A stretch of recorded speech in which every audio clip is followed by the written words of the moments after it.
आज हम लोग भारतीय संविधान दिवस 26 नवंबर को मनाने जा रहे हैं। उसके उपलक्ष्य में एक सेमिनार हम लोगों को आयोजित कर रहे हैं। इस सेमिनार में आप लोग सभी लोगों को आमंत्रित किया गया है। इसमें मौलिक अधिकार के बारे में हम लोग आज जानेंगे। इसे हम फंडामेंटल राइट्स भी कहते हैं, जैसा वहाँ आप देख रहे हैं लिखा हुआ है। तो इसमें पहला अधिकार है। अधिकार हमारे लिए क्यों जरूरी है? हमारे सर्वांगीण विकास के लिए अधिकार बहुत जरूरी है। नहीं तो क्या होगा, अगर हमें अधिकार नहीं मिलेंगे तो कोई हमारे अधिकार छीन लेगा। मान लीजिए हम बाहर घूमना चाहते हैं, हमारा मन है कि हम बाहर घूमें या बाहर जाएं या एक जगह के अंदर बंद करके अगर आपको रखा जाएगा तो आप मानसिक रूप से बीमार हो जाएंगे। इसीलिए आपके स्कूल में टाइम शेड्यूल बना होता है ना, कि आप इस समय खेलिए, इस समय पढ़िए, इस समय ये करिए। तो मौलिक अधिकार हमारे सर्वांगीण विकास के लिए बहुत जरूरी होते हैं। ये कौन कौन से मौलिक अधिकार हैं? टोटल 6 दिए गए हैं। कितने संविधान में दिए गए हैं? 6 मौलिक अधिकार दिए गए।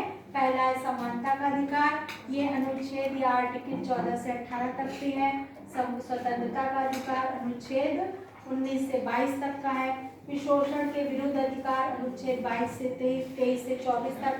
धार्मिक स्वतंत्रता का अधिकार अनुच्छेद 25 से 28 तक। फिर सांस्कृतिक और शिक्षा का अधिकार 29 से 30 तक। और संवैधानिक उपचारों का अधिकार इसे अनुच्छेद 32 में बताया गया है। अब ये है क्या चीज, इसके बारे में हम लोग एक एक करके जानेंगे। ठीक है, पहला है समानता का अधिकार, या इसे कहते हैं समता का अधिकार। समझ गए?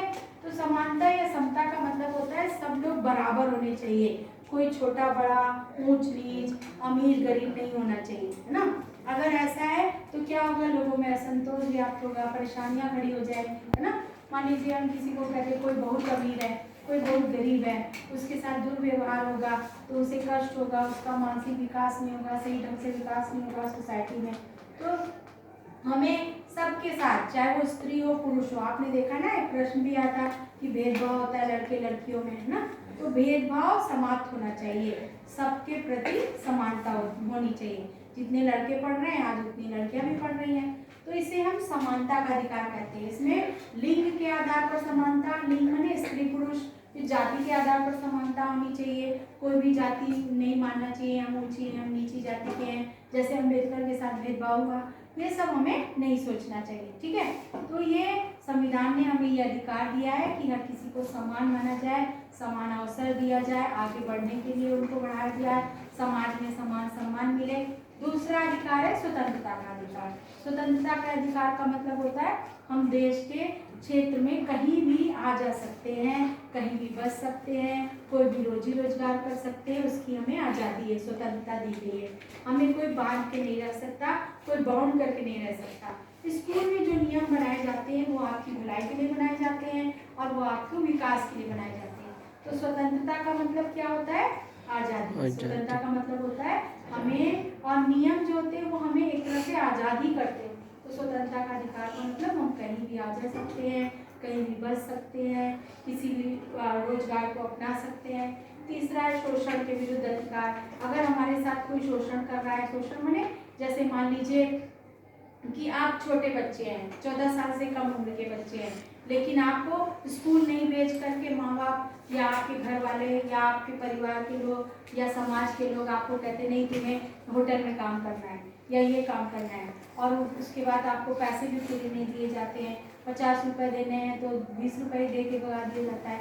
तो जब हम उसको कहते हैं शोषण करना, क्या कहते हैं उसे? शोषण।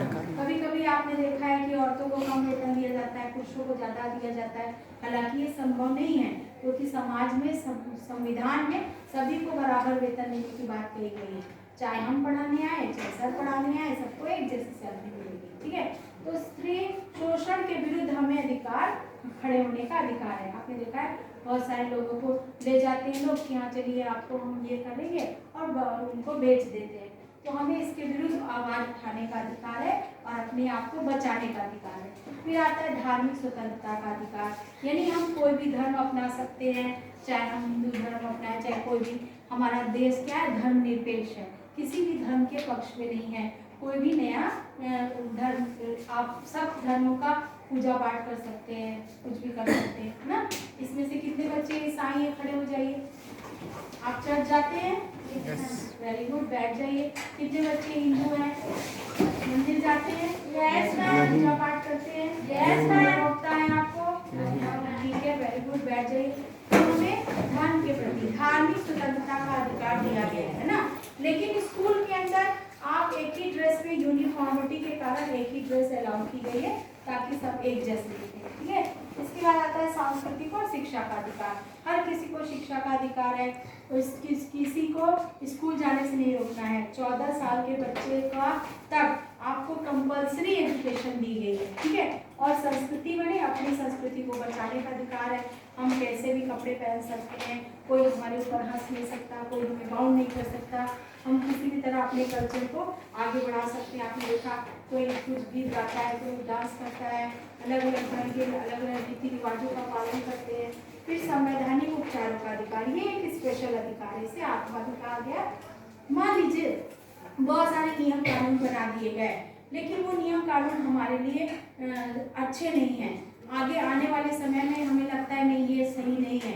मान लीजिए नियम कानून बनाया गया कि लड़की की शादी 14 साल में हो जानी चाहिए, तो ये कानून आज के समय में तो सही नहीं है, तो हमें इसे बदलना चाहिए।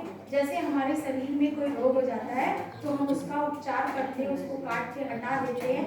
इसी तरह संविधान में भी जो नियम कानून हमारे लिए सही नहीं है, रेलिवेंट नहीं है आज में, उसको हम क्या करते हैं, हटा देते हैं, उपचार करते हैं। इसी को हम क्या कहते हैं, संवैधानिक उपचारों का अधिकार। समझ में आ गया बच्चों? तो आज आपने क्या जाना, आज हमने जाना कि क्या होगा, मौलिक अधिकार, मौलिक अधिकारों के बारे में आज आपने जाना। ये बात समझ में आ गई सबको?